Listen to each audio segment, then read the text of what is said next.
Irmãos, vamos abrir a palavra de Deus. Lá em Romanos, capítulo 16, nós vamos fazer a leitura do último versículo desta carta.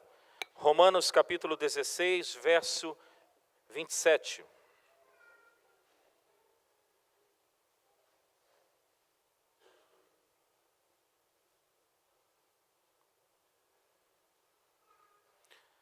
Romanos, capítulo 16,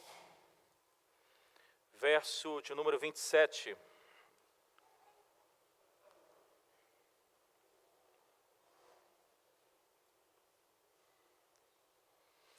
Vamos fazer a leitura em conjunto deste verso?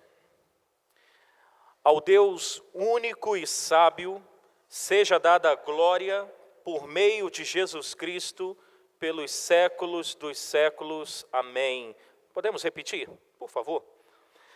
Ao Deus único e sábio, seja dada a glória por meio de Jesus Cristo, pelos séculos dos séculos. Amém. Vamos orar mais uma vez.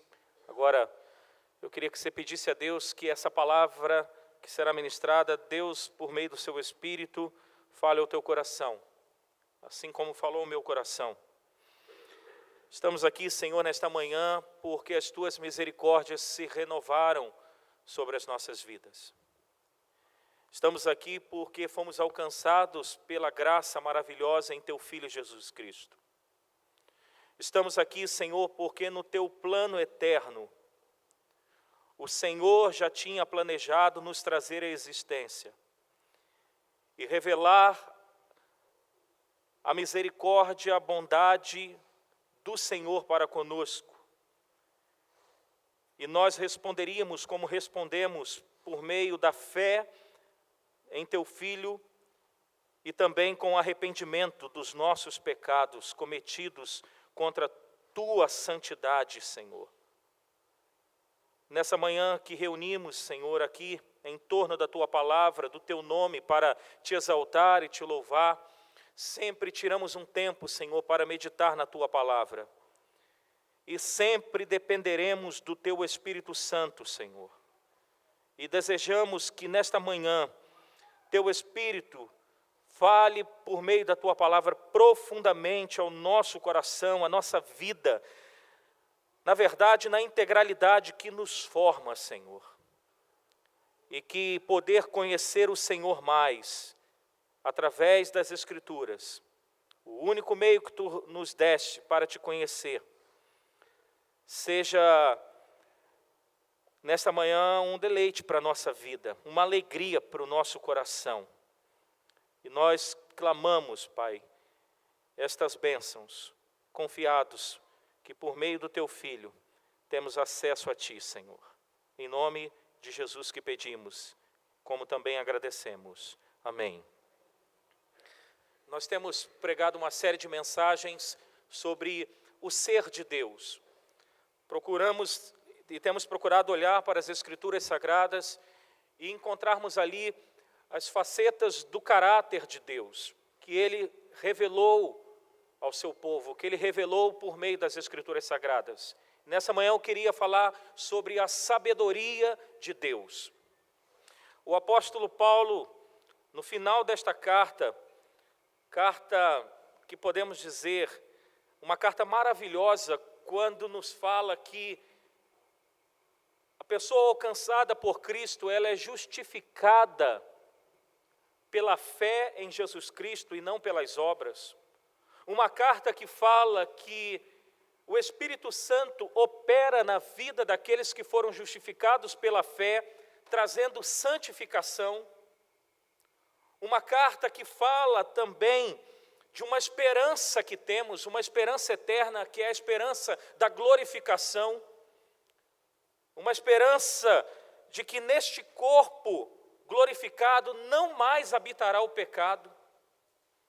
Esta carta que nos mostra, a partir do capítulo 12, que a vida cristã é uma eterna conciliação das doutrinas, do conhecimento de Deus, como também de uma vida prática, porque não podemos apenas conhecer a Deus e deixar a praticidade. Eu até brinco nos estudos da quinta-feira, que quando apenas queremos conhecimento de Deus, a gente fica como macrocefalia, uma cabeça grande desse tamanho de conhecimento e um corpinho desse tamanho.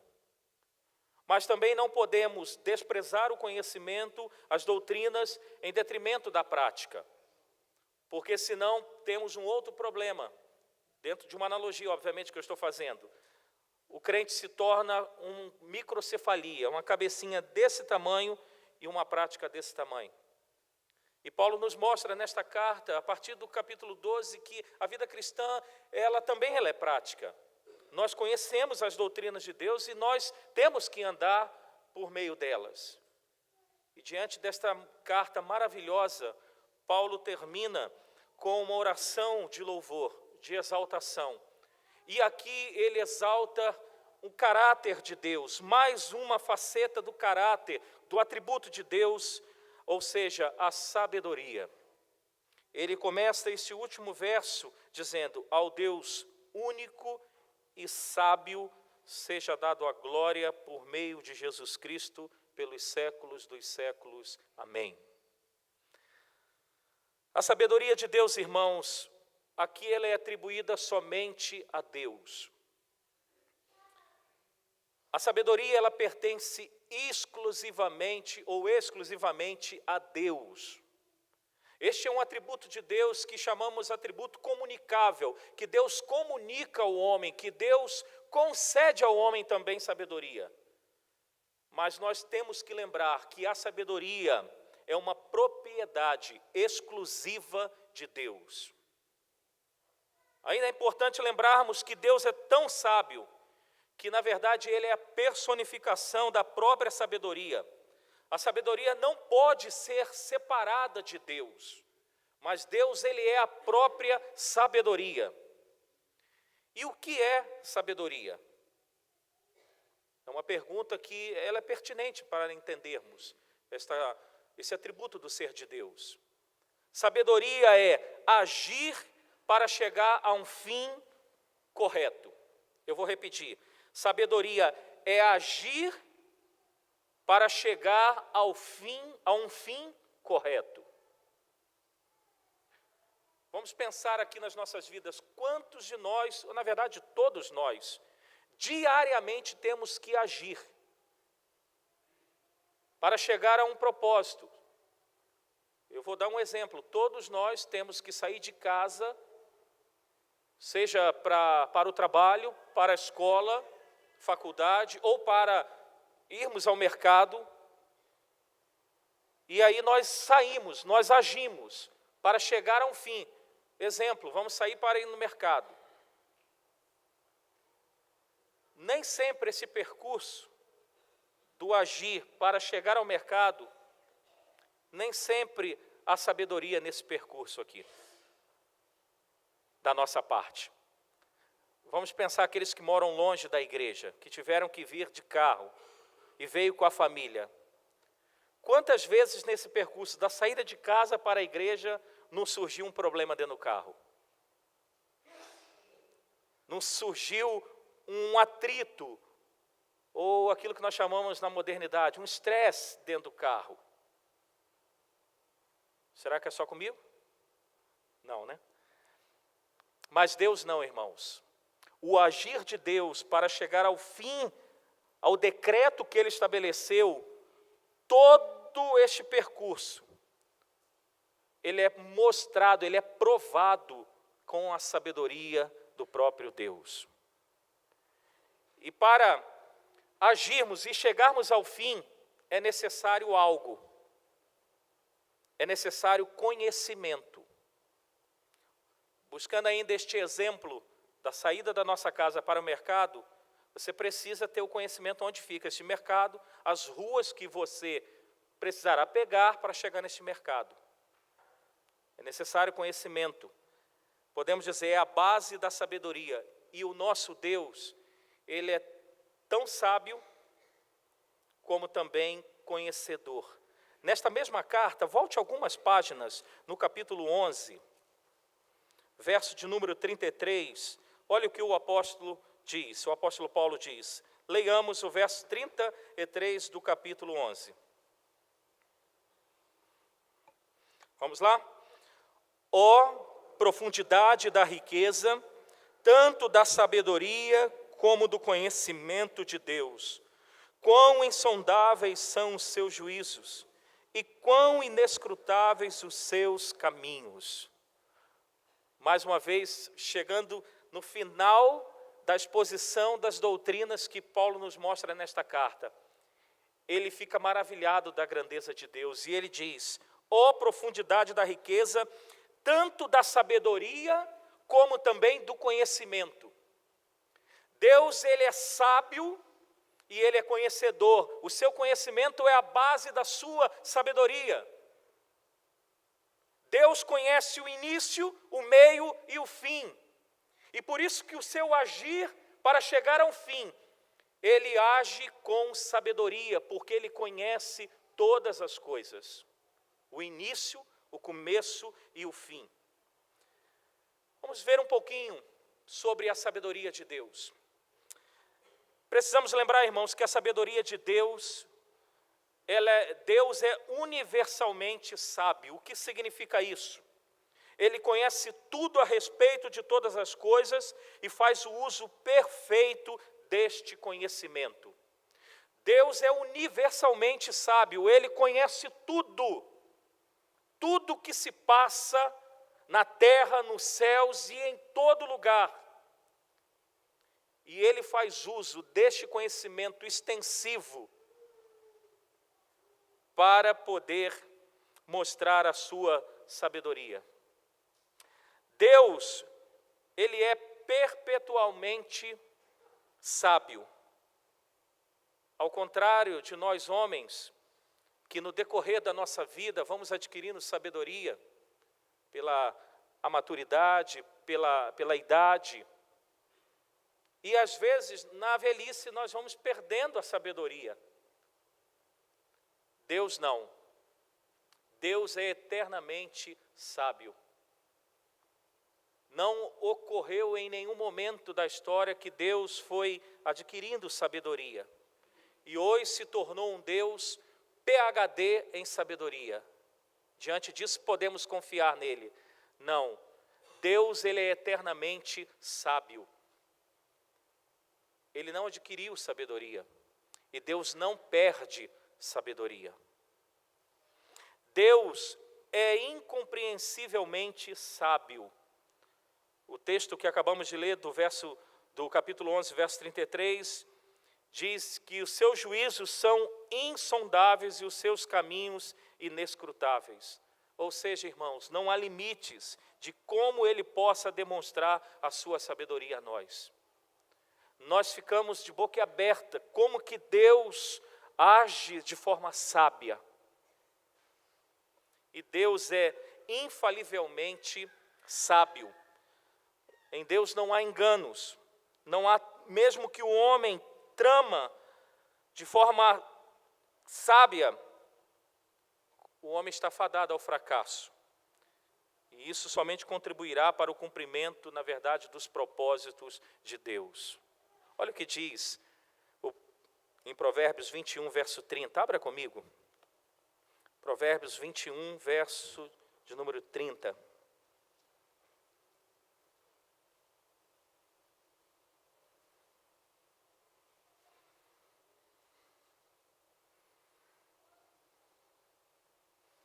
A trama mais sábia contra Deus está fadada ao fracasso. E o autor do Provérbios diz, vamos lá juntos? Não há sabedoria, nem inteligência, nem conselho contra o Senhor. Por mais que o homem tente tramar alguma coisa, por mais que o homem, achando que com a sua inteligência pode dar uma volta em Deus, diz que nada disso pode, na verdade, mudar a sabedoria de Deus. Onde podemos, irmãos, conhecer a sabedoria de Deus? Existem algumas áreas que podemos conhecer a sabedoria de Deus. E uma delas é a criação. Diz Provérbios ainda 3,19 o seguinte: A sabedoria, ou melhor, o Senhor com sabedoria fundou a terra, com inteligência estabeleceu os céus. Salmo de número 104, verso 24, o salmista diz assim: que variedade, Senhor, nas tuas obras, todas com sabedoria as fizestes, cheia está a terra das tuas riquezas. Irmãos, vocês já contemplaram a sabedoria de Deus na criação? Deus poderia ter criado tudo plano, tudo quadrado, tudo sem brilho. E quando nós olhamos a criação, gente, que variedade.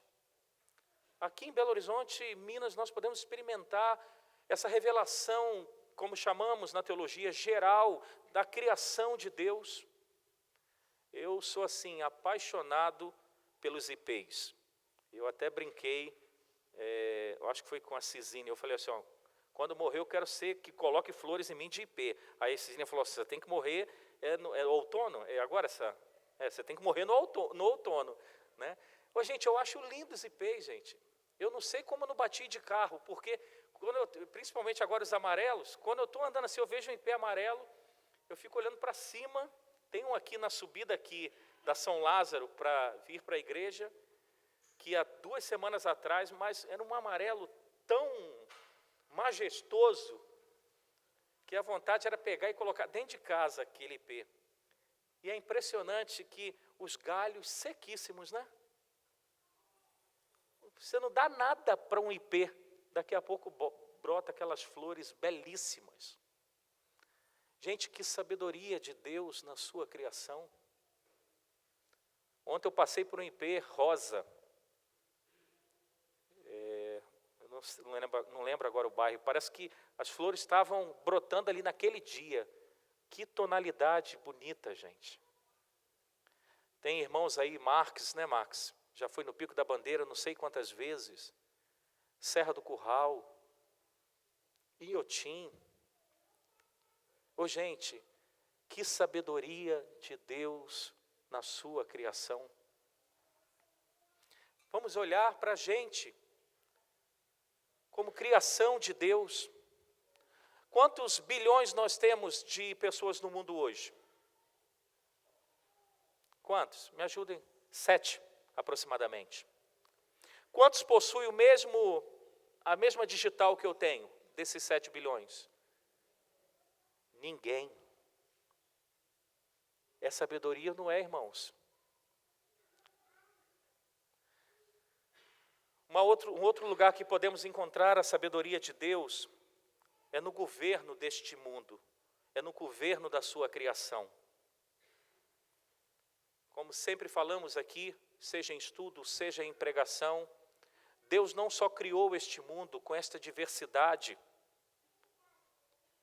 as estações, eu deixei de falar tantas coisas aqui como exemplo de sabedoria na sua criação, mas Deus também governa esta criação. E aí também poderíamos trabalhar em vários aspectos da sabedoria de Deus no governo desta criação. Mas eu resolvi destacar aqui para a gente apenas um exemplo do governo de Deus na criação.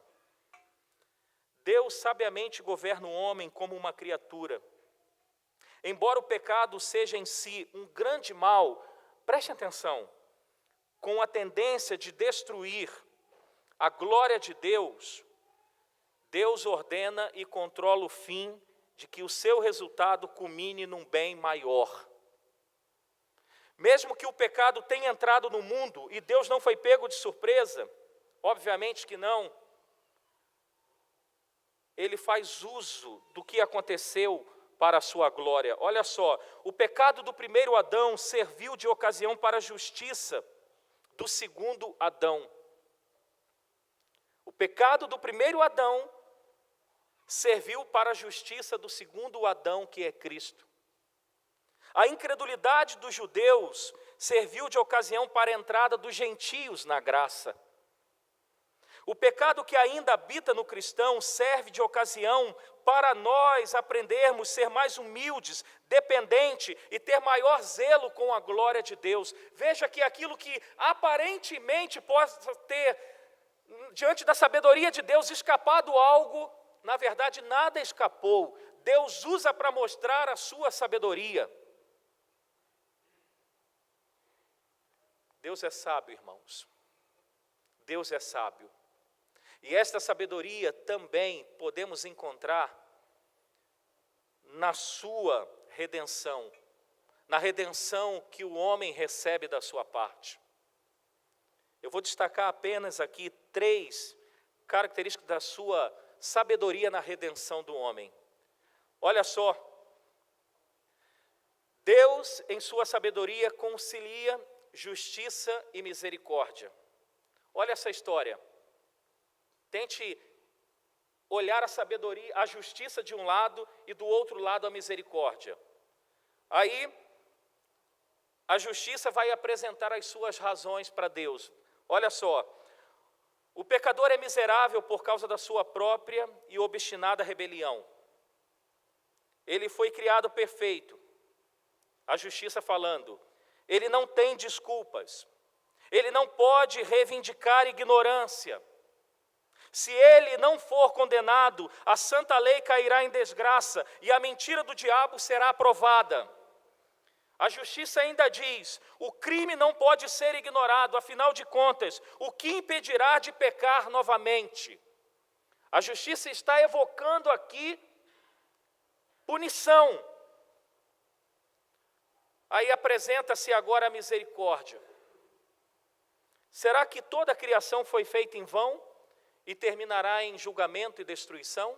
Pergunta a misericórdia. Afinal de contas, não foi o homem tentado? Ele não foi feito mutável? Satanás será vitorioso com cada descendente de Adão? Pergunta a misericórdia. E a misericórdia, por fim, diz assim, nunca irei entrar em cena para mostrar a minha beleza? O que esse Deus sábio faz então, irmãos? Ele pega a verdade, que vem socorrer a justiça, e ele pega a graça, que vem ajudar a misericórdia. Está conseguindo compreender a história? E aí, Deus em sua sabedoria idealiza um plano para satisfazer tanto a justiça como a misericórdia. Cristo, o Filho de Deus, em expiação para o homem. Portanto, nenhum dos lados tem algum motivo para reclamar, porque olha o que diz o Salmo 85, verso 10. Salmo de número 85, verso 10. A justiça requerendo do homem punição, a misericórdia querendo se apresentar ao homem. Como conciliar isso? Deus concilia através do seu Filho. E olha o que diz o Salmo 85, verso de número 10. Vamos ler juntos? Encontram-se a graça e a verdade, a justiça e a paz se beijaram. Então, ao invés da misericórdia ser injusta e a justiça ser sem misericórdia, há uma misericórdia justa e uma justiça misericordiosa da parte de Deus. Sabe o que é isso, irmãos? Sabedoria de Deus. Que coisa maravilhosa. Há agora uma justiça misericordiosa e uma misericórdia justa que Deus faz por meio do seu Filho. Sabedoria na redenção do homem. Olha mais, a sabedoria de Deus na redenção do homem. Deus em sua sabedoria fez seu Filho Redentor. O Filho é a pessoa da Trindade mais apropriada para exercer o ofício de mediador. Por ele todas as coisas foram criadas, por ele tudo se faz novo, ele é a palavra e sendo assim pode falar em nosso favor, ele é o unigênito amado e pode interceder por nós, ele é o Filho e pode assim nos apresentar como alguém a ser adotado.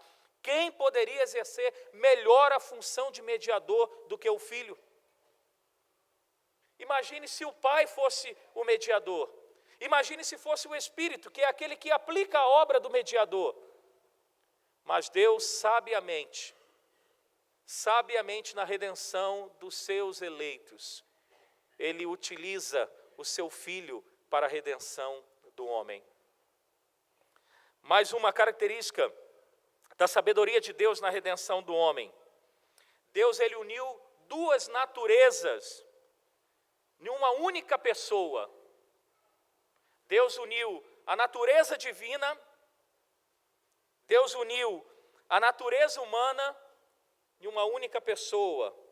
Como é incrível o fato de duas coisas tão diferentes serem unidas. Somente uma sabedoria muito acima da nossa compreensão pode unir o finito com o infinito, o poder com a fraqueza, a imortalidade com a mortalidade. Aquele que é eternamente espírito participou da carne e do sangue. O legislador é colocado debaixo da lei. As suas duas naturezas permanecem distintas e não se misturam. Sendo assim, Cristo foi exclusivo e perfeitamente preparado para ser mediador entre Deus e os homens, pois Ele conhece pessoalmente as coisas que pertencem a Deus e Ele conhece as coisas que pertencem ao homem. Isso é sabedoria de Deus. Dois textos que eu gostaria que nós lêssemos. Hebreus capítulo 5, verso de número 1. E Hebreus 4:15.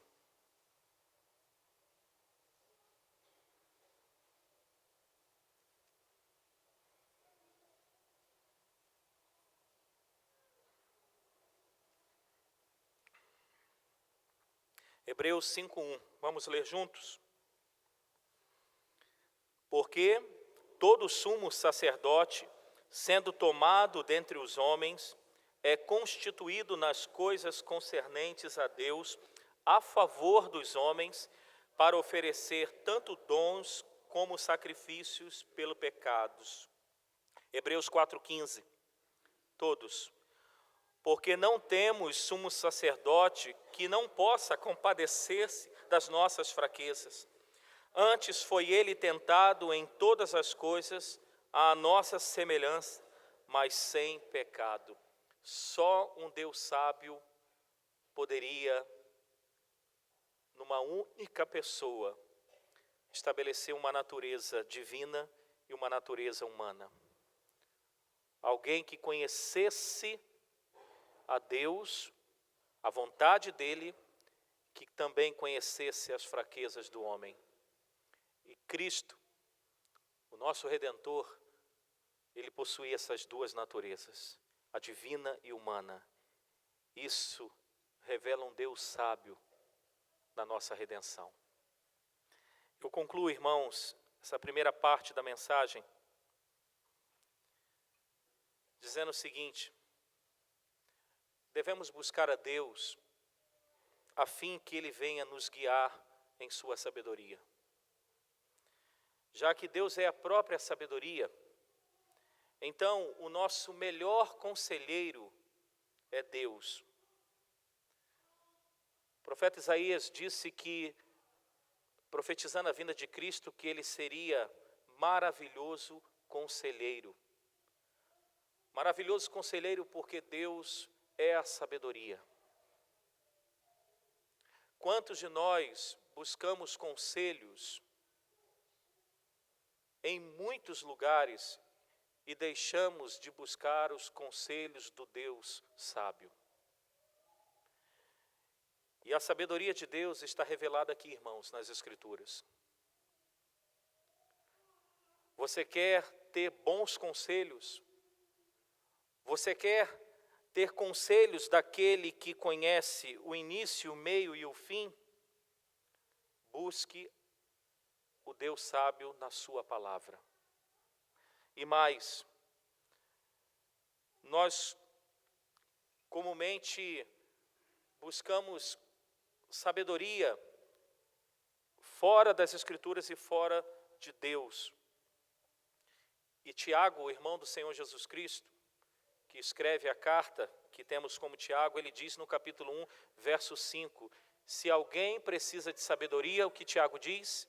Peça a Deus que a todos dá liberalmente, Na nossa versão revista e atualizada diz, e nada lhes impropera. A palavra impropera significa, ele não lança no rosto. Ou no português da rua, ele não joga na cara. Se você precisa de sabedoria, este é um atributo de Deus que ele comunicou. Peça a Deus sabedoria. Peça a Deus para você saber agir para chegar num fim. Peça a Deus para que te dê sabedoria e conhecimento para que você saiba agir. E por fim, irmãos, aqui vai uma advertência para mim e para você.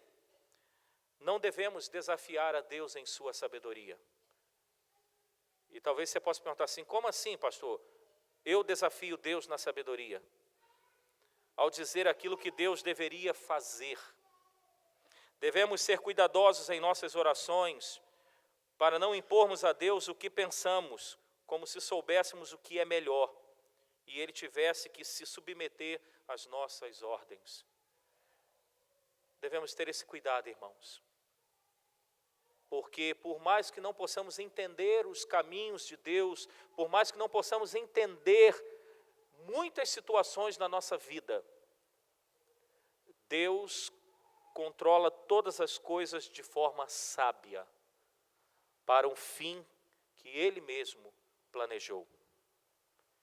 E por mais que a gente não entenda, Deus é sábio naquilo que Ele faz. Nós não conseguimos compreender muitas coisas que nos acontecem, mas nós não devemos murmurar, porque Deus é sábio naquilo que Ele faz. Deus em nenhum momento da nossa vida, falando de forma mais pessoal e particular, deixou de ser sábio. Todos os seus planos, todas as formas de seu agir, é feito com sabedoria. Portanto, ao Deus único e sábio, seja Ele a glória, por meio de Jesus Cristo, pelos séculos dos séculos. Amém. Você pode curvar sua cabeça e orar?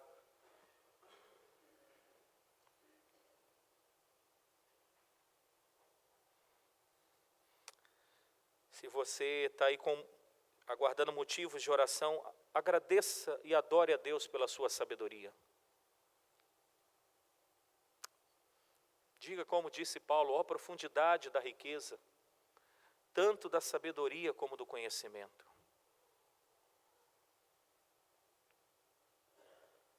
Também declare, Senhor, Tu és sábio,